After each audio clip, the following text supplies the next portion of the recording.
जय हिंद, जय भारत मित्रों। कैसे हैं आप सब? आई होप आप सभी ठीक होंगे, सुरक्षित होंगे तथा अपने घरों में सेफ होंगे।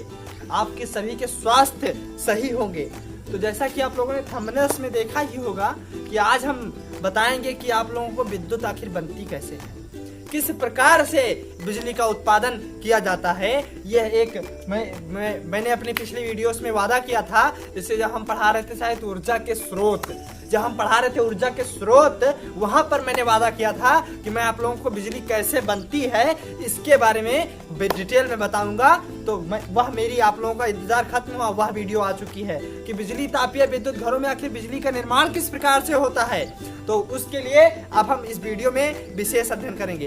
तो अगर आप लोगों को यह मेरी वीडियो देखनी है तो सबसे पहले मेरे चैनल को सब्सक्राइब कर लीजिए, लाइक कर दीजिए तथा शेयर कर दीजिए। और अगर पिछली वीडियो जो है पसंद आई हो तो भी मेरे चैनल को सब्सक्राइब, लाइक तथा शेयर कर दीजिए। और अगर आप हमारे चैनल में नए भी हो तो भी ऐसा कर दीजिए यार प्लीज। आपके सब्सक्राइब करने में आपका क्या जाएगा? कुछ नहीं जाएगा, लेकिन मेरा उत्साह बढ़ेगा, प्रोत्साहन बढ़ेगा, मैं मोटिव हूँगा, तभी मैं आप लोगों के लिए वीडियो बना पाऊंगा। तो आइए अब हम शुरू करते हैं अपनी इस वीडियो को।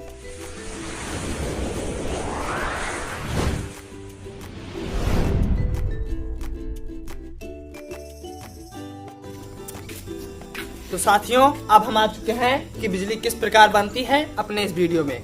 जैसा कि हम लोग जानते हैं कि बिजली बनाने के लिए कई प्रकार की मतलब चीजों का उपयोग किया, जैसे जल का उपयोग, पवन का उपयोग, हवा का उपयोग और ताप का उपयोग, कोयले वगैरह का उपयोग। ये मैंने अपनी ऊर्जा के स्रोत में वीडियो में कहा था कि मैं बनाऊंगा। तो उन सभी के उपयोग से किस प्रकार बिजली बनती है वह हम बात कर लेते हैं। तो सबसे पहले हम बात करते हैं कि तापीय विद्युत संयंत्र में बिजली किस प्रकार बनती है। तो उसके लिए क्या होता है, जैसा कि देखिए आप लोग, प्रेशर कुकर होता है। तो प्रेशर कुकर में जब भाप बनती है, पानी जब उबलता है, भाप बनकर सीटी को उठा देती है। तो जो उसने सीटी को, इतने छोटे से प्रेशर कुकर का भाप क्या होता है, सीटी को उठा देता है, इतनी भारी। तो अगर हम इसका एक बड़े पैमाने पर उपयोग करें तो क्या होगा, ये इसके बारे में हम चर्चा करते हैं। तो तापीय विद्युत संयंत्रों में बिजली बनाने के लिए एक बॉयलर होता है। बॉयलर मींस जिसमें हम कोयला भरकर आग जलाते हैं। कोयला जब हम भर देंगे उसमें जब आग जल जाएगी तो वह लगभग 1000 डिग्री सेल्सियस में ताप उत्पन्न करेगी। कोयला जलकर आग लगभग 1000 डिग्री सेल्सियस ताप उत्पन्न करेगा बॉयलर में। जो पहला घटक है बॉयलर है। तो बॉयलर में जब 1000 डिग्री सेल्सियस का ताप उसने उत्पन्न किया तो क्या क्या घटनाएं घटने वाली है वहां पर। अब वहां पर अगर पानी भरा हो, तो पानी की टंकी आसपास में लगी हो, तो वो क्या करेगी, पानी को वाष्पित करना शुरू कर देगी, पानी को भाप में बदलना शुरू कर देगी। तो इससे क्या होगा, अगर हम पानी को इकट्ठा भरे रहें, एक किसी टंकी में भरे रहें, तो पानी का धीरे धीरे वाष्पन होगा। लेकिन अगर अब उस पानी को हम पतली पतली पाइपों में लगा दें, पतली पतली पाइपों को कुछ इस प्रकार से अरेंजमेंट उसका करवा दें, इस प्रकार से पाइपें पतली पतली करके उसमें पानी भर के और इस प्रकार से उसका अरेंजमेंट हम करवा दें, और उसमें मतलब उस बॉयलर में बीच में तो आग जले लेकिन चारों तरफ से पाइपों में पानी रहे, तो अगर पानी का कम क्षेत्रफल होगा, पाइपें बिल्कुल हीट लाल हो जाएंगी। तो अगर पानी का क्षेत्रफल कम होगा तो वह वाष्पित जल्दी होगा। आप लोग इसके एक प्रयोग कीजिए अपने घर में। क्या कीजिए कि एक गिलास पानी आप उतने ही ताप पर रख दीजिए गर्म होने के लिए, एक गैस पर, दूसरे गैस पर एक भगोना पानी। आप लोगों के यहाँ फ्राईदान चलता होगा तो एक फ्राईदान पानी उतने ही ताप पर रख दीजिए। आप क्या देखेंगे कि जो ग्लास वाला पानी हो पहले उबलने लगेगा, और जो पतीला वाला पानी है, जो फ्राईदान वाला पानी है, वह लेट में उबलेगा, देर में उबलेगा। इसका कारण यही है कि कम क्षेत्रफल में पानी पर ताप का प्रभाव जल्दी पड़ता है। तो पाइपों में पानी इसलिए लगाया जाता है क्योंकि इसमें जल्दी उष्मा बने। अब 1000 डिग्री सेल्सियस का ताप होगा तो लगभग सभी पानी को उष्मा में परिवर्तित कर देगा, वह ताप भाप बना देगा। अब वह भाप जब इकट्ठा होगा, चूंकि प्रेशर कुकर इतना छोटा सा होता है, यह लगभग मतलब बहुत बड़ा बॉयलर होता है। अब हम इसको बता नहीं सकते आप लोगों को। बॉयलर का फिगर मैं आप लोगों को यहाँ दिखा रहा हूँ। ये आप लोग बॉयलर देख लीजिए किस प्रकार से ये होता है बॉयलर, ये देख लीजिए आप लोग बॉयलर। तो इसमें इसी प्रकार से सारी अरेंजमेंट रहते हैं। तो ये बहुत बड़ा होता है, बहुत विशाल होता है। तो जब प्रेशर कुकर का ताप भाप सीटी उठा देता है तो ये इकट्ठा अगर हो जाएगा तो ये क्या करेगा, तो इस भाप को एक पाइप द्वारा इकट्ठा करके ले जाया जाता है, टरबाइन पर गिराया जाता है। टरबाइन क्या होती है, टरबाइन का फिगर भी आप लोग यहाँ पर देख लीजिए। ये देखिए आप लोग टरबाइन का फिगर किस प्रकार से टरबाइन होती है। अब टरबाइन क्या होती है, टरबाइनों में जब इस भाप को धकेला जाता है तो ये बहुत तीव्र गति से टरबाइन को नचाता है। मतलब जब उसमें जाएगा ये तो टरबाइन को गोल गोल घुमाना शुरू कर देगा, बहुत तीव्र गति से टरबाइन को घुमाएगा। मतलब इतनी तीव्र गति से उसको घुमाएगा कि शायद उसका कुछ आरपीएम हमें याद नहीं है उसका आरपीएम कितना होता है राउंड पर मिनट। अब 2.5 लाख की 3 लाख उसका आरपीएम लगभग कर देता है, मतलब 25 शायद ऐसा है कुछ 10-12 हजार की कुछ ऐसा करता है, याद नहीं है, मतलब उसका आरपीएम कर देता है, बहुत ही गति से घुमाता है।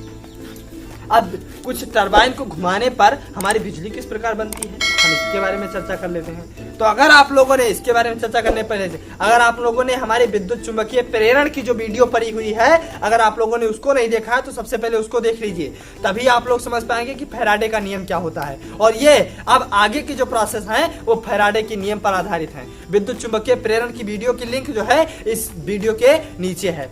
अब क्या होगा देखिएगा आपको। अब ये जो टरबाइन भी आप लोगों ने देखा वो इस प्रकार से कहीं जब राउंड घूमने लगती है तो वो शाफ्ट से जुड़ी होती है, और शाफ्ट से जुड़ी होने के बावजूद इसमें एक बड़ी कुंडली लगा दी जाती है।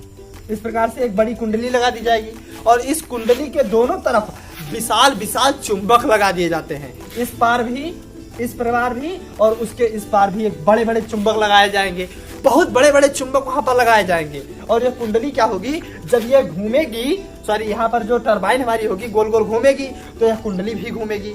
अब कुंडली जब घूमेगी तो चूंकि यह कुंडली जो होगी, यह प्लेट जो होगी, इसकी जो होगी फ्लक्स रेखाएं होंगी, चुंबक की फ्लक्स रेखाएं होंगी। तो इस प्लेट के लिए इस चुंबक की फ्लक्स रेखाओं में परिवर्तन होता रहेगा। फिर एक बार मैं इस बात को आप लोगों को फिर समझाना चाह रहा हूं कि अगर आप लोगों ने अभी तक विद्युत चुंबकीय प्रेरण वाली वीडियो नहीं देखी है तो सबसे पहले आप लोग उस वीडियो को देख लीजिए, तभी आपको यह बात समझ में आने वाली है। फिर मैं उस सारी बातों को यहाँ बताने का प्रयास कर रहा हूँ।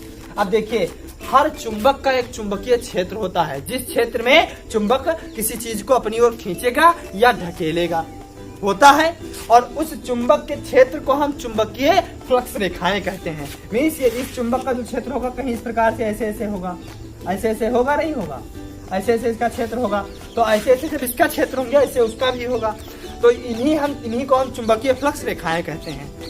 अब फैराडे का क्या नियम था कि यदि किसी चुंबक की फ्लक्स रेखाओं में परिवर्तन किया जाए तो वह धारा जनरेटर का काम करने लगती है। तो ये जो होंगी प्लेट जो होगी, ये जब निरंतर कंटिन्यू राउंड पर राउंड घूमने लगेंगी तो क्या होगा, इस प्लेट के लिए इस चुंबक की फ्लक्स रेखाओं में परिवर्तन होता रहेगा। मतलब जब यहाँ पर इस प्लेट के लिए ज्यादा रेखाएं होंगी और जब ये वाला सिरा यहाँ पर घूम कर आएगा तो वहां पर कम हो जाएंगी, यहाँ पर ज्यादा हो जाएंगी। तो इस प्लेट में निरंतर चुंबकीय फ्लक्स रेखाओं का परिवर्तन होता रहेगा। और इस कुंडली क्या होती है, कुंडली में बहुत अधिक मात्रा में कई लपेटों, मतलब लगभग 10-12 लाख लपेटों में तार लपेट दिए जाते हैं। इस संसार के प्रत्येक पदार्थ में इलेक्ट्रॉन और प्रोटॉन की उपस्थिति अनिवार्य है। तो जाहिर सी बात है इन कुंडली में जो तार लपेटे होंगे उसमें भी इलेक्ट्रॉन और प्रोटॉन होंगे। और हर चुंबक का ध्रुव होते हैं 2 ध्रुव, एक नॉर्थ पोल एक साउथ पोल होते हैं। तो क्योंकि अगर इस नॉर्थ पोल पर ऋणावेश होगा तो यह तार में जो इलेक्ट्रॉन होंगे उनको क्या करेगा, ढकेलना शुरू कर देगा, और इलेक्ट्रॉन क्या होंगे, चलने शुरू हो जाएंगे। ये चुंबक क्या करेगा, इलेक्ट्रॉनों को ढकेलना शुरू कर देगा और तो इसमें इलेक्ट्रॉन क्या होंगे, वो चलने शुरू हो जाएंगे। अब क्योंकि कुंडली निरंतर घूमती रहती है तो जब ये इलेक्ट्रॉन यहाँ से घूमकर यहाँ पहुंचे तो वह तुरंत यहाँ आ गई कुंडली घूमकर, तो यहाँ से फिर इसने ढकेल दिया तो फिर ये इलेक्ट्रॉन घूमकर यहाँ आ गए। तो इसी प्रकार अगर एक कुंडली घूमे ना तो विद्युत का उत्पादन करना असंभव है। तो इसी प्रकार जो इलेक्ट्रॉन जैसे दौड़ने लगे तो हम जानते हैं कि आवेश अगर बहने लगा तो धारा बहने लगी, क्योंकि आवेश प्रवाह की दर ही विद्युत धारा है। तो जहां आवेश इलेक्ट्रॉन बहने लगा तहां आवेश बहने लगा, और जैसे ही आवेश बहने लगा तैसे विद्युत धारा उत्पन्न हो गई। तो यह चुंबक क्या करता है, ये टरबाइन क्या करती है, इस कुंडली को घुमाने का काम करती है। और जब ये टरबाइन कुंडली को घुमाती है तो इस चुंबकीय फ्लक्स, इस प्लेट के लिए, इस कुंडली के लिए चुंबकीय फ्लक्स रेखाओं में निरंतर परिवर्तन होता रहता है। और जब चुंबकीय फ्लक्स रेखाओं में परिवर्तन होगा तभी धारा उत्पन्न होना संभव है। ये फैराडे के नियम ने हमारे बताया था। फैराडे का जो नियम था वो यही था। तो इस प्रकार टरबाइन द्वारा विद्युत का उत्पादन जितनी तीव्र गति से, हमने वहां पर यह भी बात किया था कि जितनी तीव्र गति से यह घूमेगी उतने ही तीव्र गति से इलेक्ट्रॉन यहाँ से यहाँ, यहाँ से यहाँ, यहाँ से यहाँ पहुंचेंगे, तो उतनी ही तीव्र गति से इलेक्ट्रॉनों का प्रवाह होगा। और जितनी तीव्र गति से इलेक्ट्रॉनों का प्रवाह होगा उतनी ही ज्यादा धारा उत्पन्न होगी, उतनी ही ज्यादा करंट, उतनी ज्यादा मात्रा में करंट उत्पन्न होगा। तो यह भाप क्या करेगा, इस टरबाइन को बहुत तीव्र गति से घुमाएगा। अब जब टरबाइन बहुत तीव्र गति से घूमेगी तो यह, क्योंकि यह कुंडली भी बहुत तीव्र गति से उसी से ज्वाइंट है, घूमेगी, तो इसमें बहुत तीव्र गति से धारा बन जाएगी। तो इसी प्रकार हमारे विद्युत संयंत्र, तापीय विद्युत संयंत्र में धारा बनती है, जिसका मुख्य उत्पादक कोयला, कोयले द्वारा हम वहां पर ताप देते हैं, फिर उस जल को गर्म करके भाप बनाते हैं, भाप को हम टरबाइन पर छोड़ते हैं, टरबाइन इस कुंडली को घुमाती है और कुंडली द्वारा इस चुंबक की मदद से विद्युत धारा उत्पन्न होती है। तो इस प्रकार उत्पन्न विद्युत धारा का मान लगभग 2.5 लाख, शायद 2 लाख से 2.5 लाख वोल्टेज होता है। मतलब इतना तगड़ा करंट उत्पन्न वहां पर होता है। अब बात कर लेते हैं, जो टरबाइन में हमारे जो पानी आया, जो भाप बनकर आया, वो कहीं जाएगा तो है नहीं, क्योंकि टरबाइन को नचाकर वो फिर आगे बढ़ जाएगा। तो क्या करते हैं, उस भाप को एक पाइप की मदद से नीचे निकाल लेते हैं। उस टरबाइन से उस भाप को पाइप की मदद से नीचे निकाल लेंगे और इसको लाकर यहाँ पर कहीं ऊपर से छोड़ देंगे। इस प्रकार से जब ऊपर से छोड़ेंगे और यहाँ ऊपर से छोड़कर यहाँ से नीचे से हवा प्रवाहित करते रहते हैं, ठंडी हवा प्रवाहित करेंगे और उस भाप को यहीं पे गिराएंगे इस प्रकार से। तो वह ठंडी हवा के संपर्क में, क्योंकि जब वहां से चला तो 1000 डिग्री सेल्सियस से ज्यादा गर्म था, टरबाइन में आते आते कुछ ठंडा हुआ, टरबाइन को नचाते नचाते कुछ ठंडा हुआ, पाइपों में कुछ ठंडा हुआ और यहाँ ठंडी जब हवा से गुजारे तो वह कुछ ठंडा हुआ, तो वह फिर पानी में कन्वर्ट हो जाता है और इसी पानी को पुनः बॉयलर द्वारा जोड़ दिया जाता है, जो यह पानी बॉयलर के पाइपों में भरा रहता है। तो यह एक रिसाइकलिंग प्रोसेस है। यह प्रोसेस एक दूसरे का पूरक है। पानी हमारा खत्म भी नहीं होता, जो खत्म होता है उसको हम विद्युत मोटर की सहायता से दोबारा भरते रहते हैं।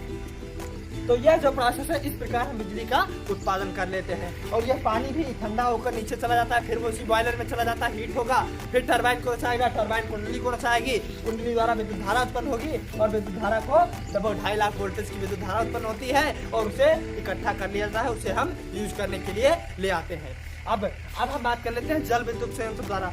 जल भी हमारा क्या करता है, जैसा हमारा यहाँ भाप किया जो काम, वही काम हमारा टरबाइन, मतलब अब कुल मिलाकर मेन रीजन हमारा क्या हो गया कि जितने भी चीजें हैं वो अगर किसी प्रकार से टरबाइन को हमारे घुमा दे तो हमारी बिजली बन जाएगी। बात आई समझ में? तो जैसे जल क्या करेगा, जल जब हम ऊपर से नीचे जल को गिराते हैं तो उसमें भी ऊर्जा होती है और वो ऊपर से जब नीचे गिरेगा तो वो भी टरबाइन को ऐसे घुमा देगा। जब टरबाइन को घुमा देगा तो कुंडली घूम जाएगी, कुंडली घूम गई तो विद्युत बन जाएगा। अब उसी प्रकार ज्वार क्या करेगा, ज्वार भाटा, जब ज्वार आएगा तो धकेलेगा इसे और फिर वो कुंडली को घुमा देगा, सॉरी टरबाइन को घुमा देगा और टरबाइन क्या करेगी, कुंडली को घुमा देगी, कुंडली क्या करेगी, विद्युत बना देगी। पवन चक्की जो हमारी होती है, जिससे हम पवन ऊर्जा को विद्युत ऊर्जा में किस प्रकार कन्वर्ट करते हैं। पवन हवा जब चली तो वो पंखे खूब लंबे लंबे, बहुत इतने लंबे लंबे, इतने चौड़े पंखे होते हैं कि जरा सी हवा द्वारा भी वो बहुत तेज गति से चलते रहते हैं। तो जब वो पंखे हिले तो नीचे टरबाइन हिली और जब टरबाइन हिली तो कुंडली हिली, कुंडली हिली तो विद्युत उत्पादन हो गया। मतलब विद्युत का उत्पादन, हम कई ऊर्जाओं के स्रोत से विद्युत का उत्पादन करते रहते हैं। विद्युत उत्पादन के लिए हमें कई प्रकार की ऊर्जाओं को हम विद्युत में कन्वर्ट करते रहते हैं। इसीलिए हमारे आज दैनिक जीवन में सबसे ज्यादा महत्वपूर्ण ऊर्जा विद्युत ऊर्जा है और इसी प्रकार हम बिजली को बना पाते हैं, जिसे हम बिजली कहते हैं। बिजली इसी प्रकार से बनती है। अगर आप लोगों ने फैराडे वाला, सॉरी वो वीडियो नहीं देखा है विद्युत चुंबकीय प्रेरण वाला, इलेक्ट्रोमैग्नेटिक इंडक्शन वाला, तो आप लोग वो वीडियो देख लीजिए, तभी आपको ये बात जो है अच्छे से समझ में आने वाली है। तो अब हम आगे की जो वीडियो बनाने वाले हैं, हम एक एक टॉपिक को विधिवत डिफाइन करने वाले हैं। इन्वर्टर किस प्रकार काम करता है, जनरेटर किस प्रकार काम करता है, सोलर पैनल किस प्रकार काम करता है, हमारा बायोगैस जो हमारा मार्स गैस होती है, जो हमारी गोबर गैस होती है, वो किस प्रकार से बनती है, एक्सेट्रा एक्सेट्रा। मतलब इन सभी के बारे में मैं वीडियो अपलोड करता रहूंगा। तो अगर आप हमारे चैनल को अभी तक सब्सक्राइब नहीं किए हैं तो कृपया हमारे चैनल को सब्सक्राइब कर लीजिए, लाइक कर दीजिए तथा शेयर कर दीजिए और आगे की वीडियो देखने के लिए बने रहिए आज 5G एकेडमी के साथ। आपका बहुत बहुत धन्यवाद।